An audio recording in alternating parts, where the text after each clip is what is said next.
हरे राम हरे कृष्ण। श्रीमद् वाल्मीकि रामायण के बाल कांड के चतुस्सप्ततितम सर्ग यानी कि 74वें सर्ग की कथा करेंगे। श्री राम सहित चारों भाइयों का पाणिग्रहण संस्कार हो गया है। रात बीतने के पश्चात प्रातःकाल विश्वामित्र जी महाराज दशरथ और राजा जनक से आज्ञा लेकर के हिमालय की ओर चले जाते हैं। हिमालय पर्वत के कौशिकी नदी के तट पर उनका आश्रम था, जहां वो अपने आश्रम को चले जाते हैं। विश्वामित्र जी के चले जाने के पश्चात राजा जनक महाराज दशरथ को ढेर सारे कन्याधन यानी कि दहेज, वो दहेज देकर के विदा करते हैं।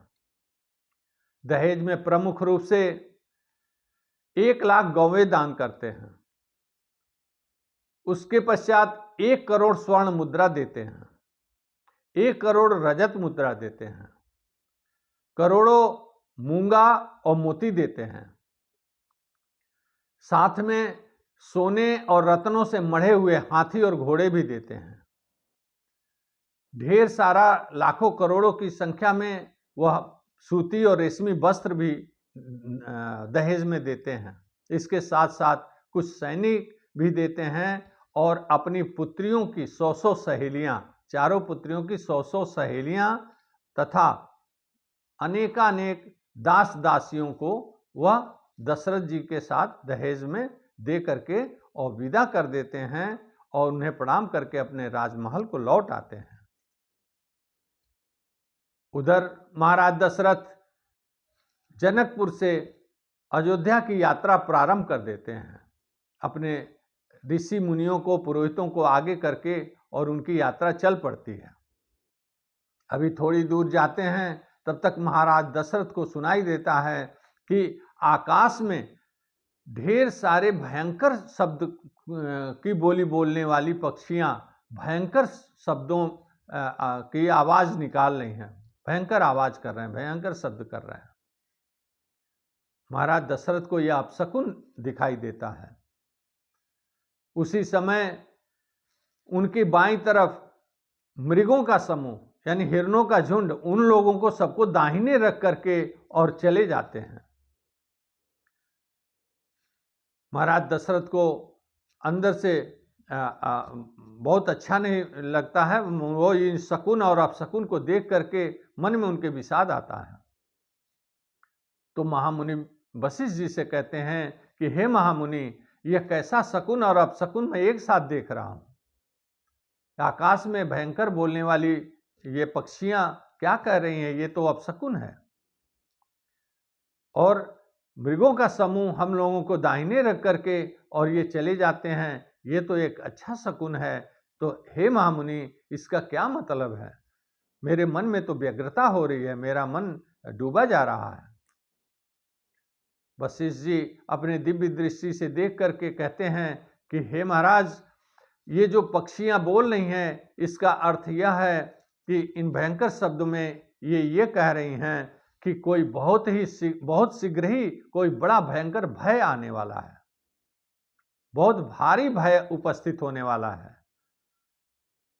और साथ ही ये जो मृग हम लोगों को दाहिने करके चले गए हैं, इसका अर्थ यह है कि वह भय ज्यादा देर नहीं रहेगा, तुरंत शांत हो जाएगा। इसलिए हे महाराज, भयभीत होने की आवश्यकता नहीं है, डरने की आवश्यकता नहीं है। अपने चित्त को शांत करिए और अपने यात्रा में आगे बढ़िए। अभी इतनी वार्ता महाराज दशरथ और वशिष्ठ जी कर ही रहे थे कि तब तक बहुत जोरों की भयंकर आंधी आने लगी। इतनी जोरों की भयंकर आंधी थी कि पेड़ और वृक्ष उखड़ने लगे, चारों तरफ धूल ही धूल छा गया।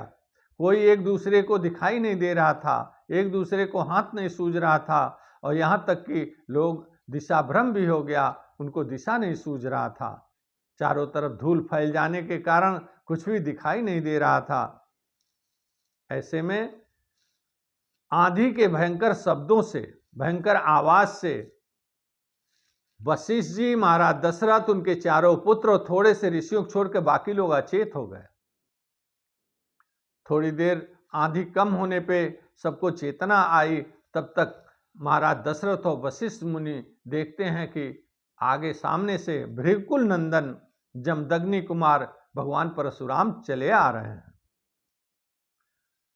भगवान परशुराम को देख करके तमाम ऋषि महर्षि तुरंत वशिष्ठ जी के पास इकट्ठे हो जाते हैं और ऋषि महर्षि उनसे वार्तालाप करने लगते हैं कि हे महामुनि, इस समय ये भगवान परशुराम आने का क्या कारण है?